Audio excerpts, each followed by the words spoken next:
ఈ యొక్క విశ్వ జన కళామండలికి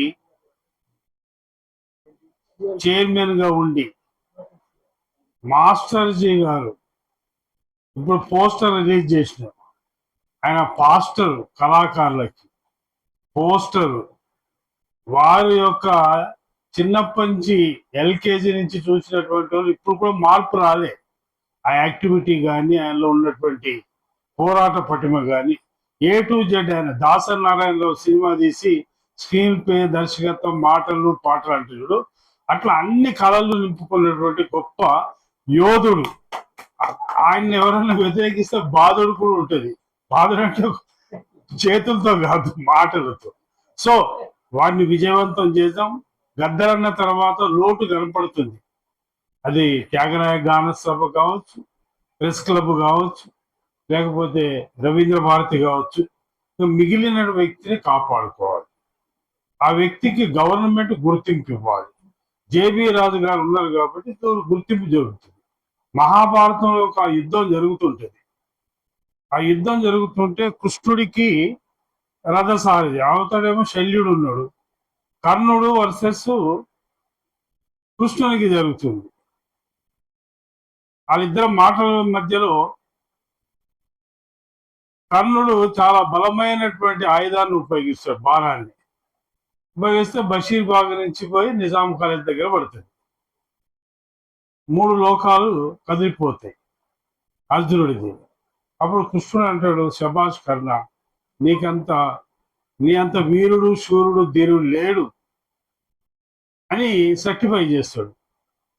ఈయన అర్జునుడు పరిశాన్ అవుతాడు. అది ఏంటి, నన్ను యుద్ధం చేయమని ఆయన్ని సర్టిఫై చేస్తున్నాడు ఏంటి. అప్పుడు కృష్ణుడు ఏమంటాడంటే, అయ్యా పైకి ఒకసారి చూడంటు. పైన చూస్తే ఒక జెండా కనపడుతుంది. ఆ జెండా మీద హనుమంతుడు. పైనేమో హనుమంతుడు దళితుడు ఉన్నాడు. కేర్ ఆఫ్ నేను హెవీ లైసెన్స్ హోల్డర్ ఉన్నా ఉంటే కూడా ఆయనంత కొట్టిడంటే గ్రేట్. అది కాబట్టి మనకు కేర్ ఆఫ్ అవసరం.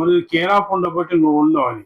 కానీ మన అందరికీ కేర్ ఆఫ్ జేవి రాజు గారు ఉన్నారు, సూర్యప్రకాష్ గారు ఉన్నారు, నారగోరి గారు, మరి యోధాను యోధులు ఉన్నారు.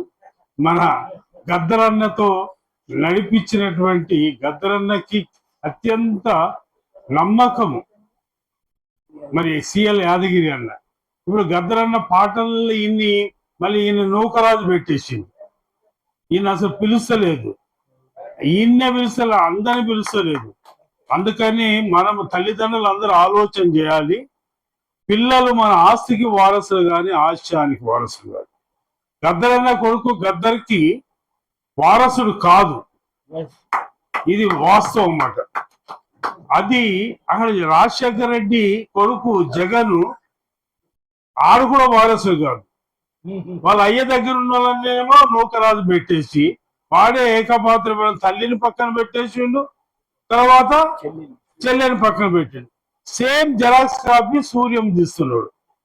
ఇది గుణపాఠం చెప్పాల్సిన అవసరం ఉంది. నువ్వే సింగిల్ మ్యాన్ ఆర్మీ అంటే మన తెలుగు సాంప్రదాయంలో ఒకటి ఉంది, ఆడపడుచుకి సరిగ్గా గౌరవించకపోతే ఆ సంసారం అవుట్. అదే జరుగుతుంది. కాబట్టి ఎందుకంటే కళాకారుల వేదిక మాస్టర్స్ జీ డిక్లరేషన్ హైదరాబాద్ లో జరగాలి. ఆయనకి గుర్తింపు రావాలి. ఆ గుర్తింపు గురించి పోరాటం చేస్తాం. ఇక్కడ మన ముదిరాజు ఉన్నాడు, మన నందికంటి సాయి కుమార్ ఉన్నారు, అనేక మంది పాత్రికేయ మిత్రులు ఉన్నారు, పెద్దలు. మా యోధుడు వచ్చాడు, మాకు చాలా గొప్ప విషయం. కాబట్టి ఇది తప్పకుండా మాస్టర్ గారిని పెద్ద పోస్టర్తో ఏవి ఆ టయానికి అన్ని సమకూస్తే విజయవంతమైతే నువ్వు టెన్షన్ ఫీల్ కావద్దు. నీకు పెన్షన్ ఉన్నది, మేము ఉన్నాం. రైట్.